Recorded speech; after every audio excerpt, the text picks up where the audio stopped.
Hey guys, this is Weathercast 100 here. Right now we're looking at a loop of the Atlantic water vapor imagery. Right here you can see a big pocket of dry air. Here you can see more moisture that is starting to come off Africa and kind of erode this big block of dry air, which has been inhibiting a lot of development recently in the Atlantic. There is a wave right about here that probably would have developed if it was not for this big area of dry air. Here you can see some of the high clouds of Igor starting to, move their way into the view of the satellite. Down here, I told you guys yesterday that this area needed to be watched, and now NOAA has a 40% probability of tropical development in here.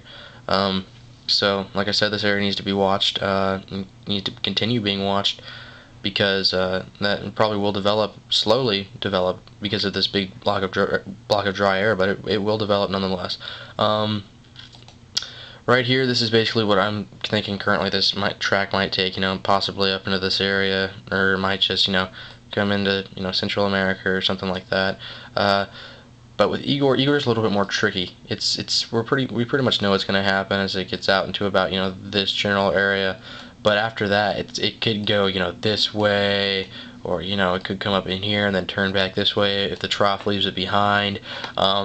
Just a bunch of different factors that need to be taken into consideration right now with Igor, because it could potentially impact the United States. Like, every storm has the potential to impact the United States, but this one in particular needs to be watched a little bit.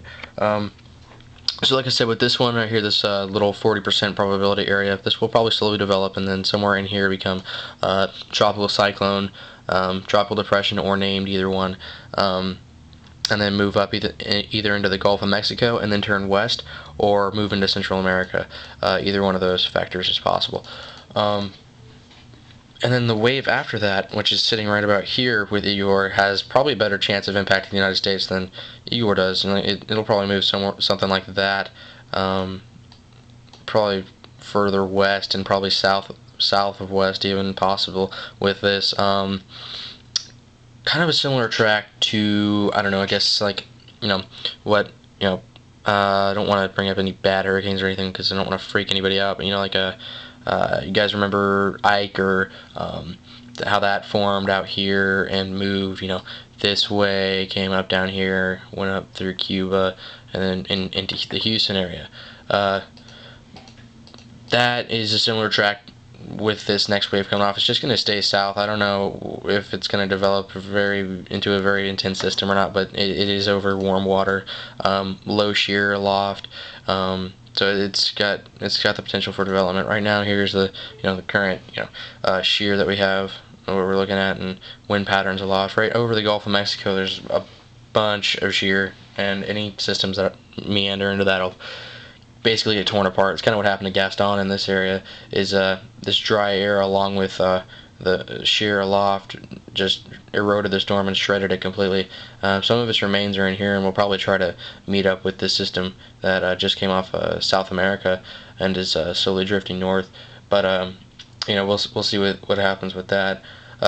Computer models for Igor, it takes it basically off to the west and then turns it off to the northwest and then north. Basically the same kind of track Danielle had, except for I'm thinking it may come a little bit further west and then try to turn north. So Bermuda, you need to be watching this one.